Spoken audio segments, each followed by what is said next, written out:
Bye. Do not just leave the picture out where So we have to put bars up per the White House. We have to put bars until the 2 in the morning. No, stop. Sir, please. Put up bars until the 2 in the morning.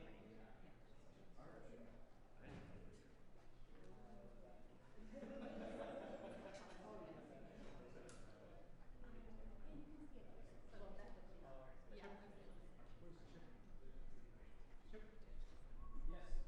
so we went up in Boston. See the picture? Sorry. All right. I'm sorry. What did you say? Huh? Yeah, of course, of course.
Markers are here. Hello, everyone.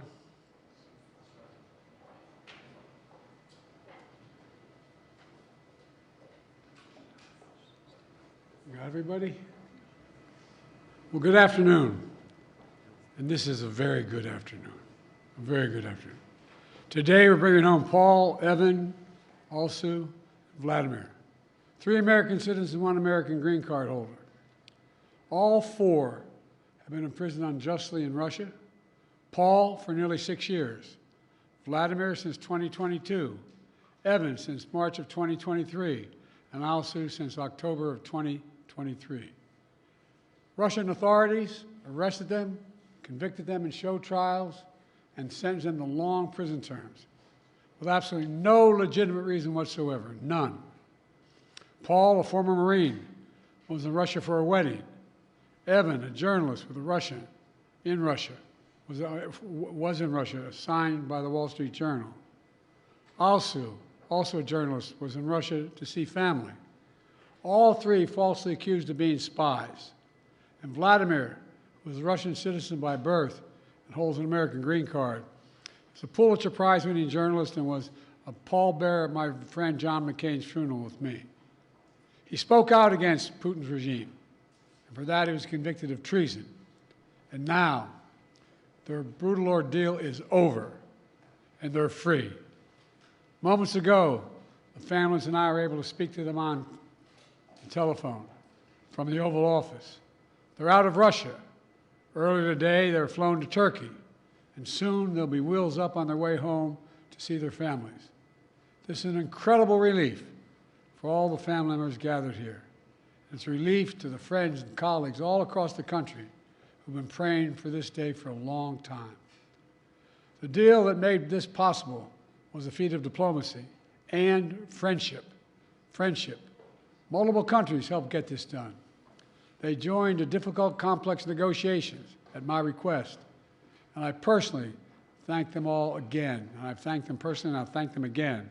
All told, Russia has released 16 prisoners. 8 Russians who are being held in the West will be sent home as well. These 16 prisoners from Russia that Russia has released include 4 Americans, 5 Germans, 7 Russian citizens who are political prisoners in their own country. One of those Russians runs a human rights organization, Memorial, which won a Nobel Prize in 2022. Putin threw him in prison for voicing opposition to the war in Ukraine.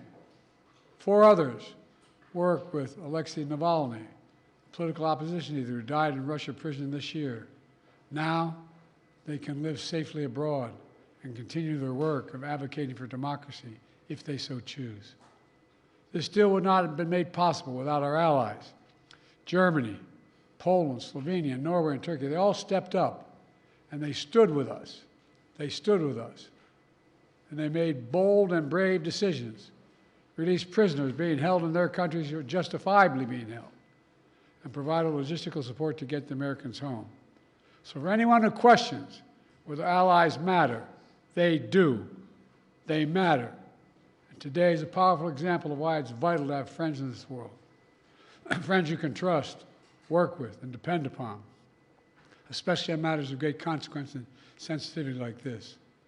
Our alliances make our people safer, and we began to see that again today. Let me say this. It says a lot about the United States that we work relentlessly to free Americans who are unjustly held around the world. It also says a lot about us that this deal includes the release of Russian political prisoners. They stood up for democracy and human rights. Their own leaders threw them in prison. The United States helped secure their release as well. That's who we are in the United States. We stand for freedom, for liberty, for justice, not only for our own people, but for others as well. And that's why all Americans can take pride in what we've achieved today. I want to thank everyone in my administration who helped make this happen. Our work did not start just on day one. It started before day one. During the transition, I instructed our national security team to dig into all the cases of hostages being wrongfully detained, which were inherently, well, we inherited them from the prior administration. I wanted to make sure We hit the ground running, and we did. As of today, my administration has brought home over 70 Americans who were wrongfully detained and held hostage abroad, many since before I took office. Additionally, I issued an executive order in 2022 authorizing penalties like sanctions and travel bans on those who hold Americans against their will. And my State Department has introduced new warnings for Americans about the risk of being wrongfully detained by a foreign government. Deals like this one come with tough calls, and there are never any guarantees. But there's nothing that matters more to me than protecting Americans at home and abroad. And so we'll continue to work for the release of all wrongfully detained Americans around the world. Let me end where I began, with Paul, Evan, and also Vladimir and their families. They never gave up hope. We can't imagine what they've been through, all of you. Matter of fact, this lady right here, I think, was living in the Oval Office with us for a while. All kidding aside, can't imagine their joy right now. They're home. Tomorrow's a big day. The 13th birthday of Miriam. Miriam, where are you? Come here. You all know we have a tradition in the Biden family. We sing happy birthday on any birthday. You ready? All of you. Happy birthday to you. Happy birthday to you. Happy birthday, dear Miriam. Happy birthday to you.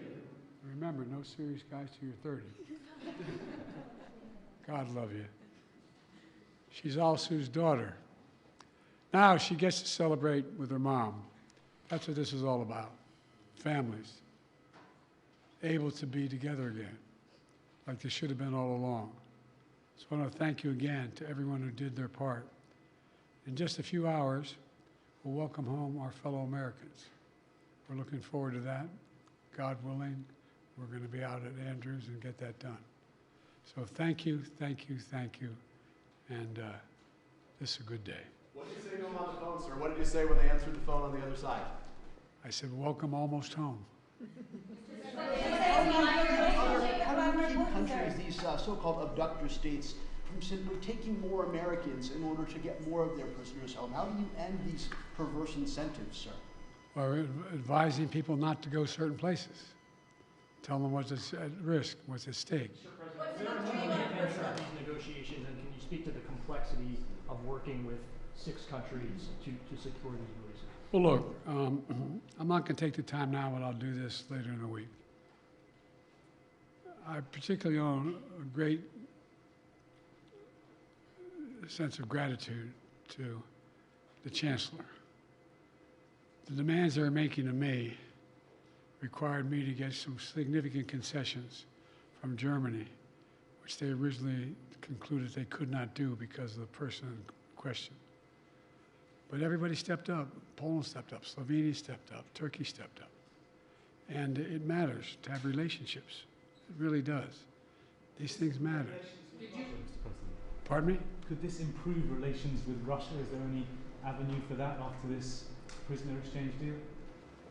As my sister might say, your lips to God's ears, man. Did you ever speak with Vladimir Putin about this, or would you be willing to speak with Putin now directly? I don't need to speak with Putin. Anyway. How did you weigh that decision of letting somebody out who sounds like got away with murder tonight? I got home innocent people. Thank you. All right. Thanks, everybody.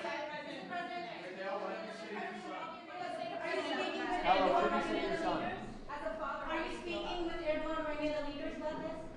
Say that again? Are you speaking with President Erdogan or other leaders about this?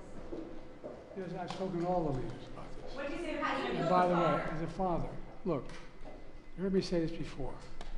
I mean it. My dad had a simple proposition.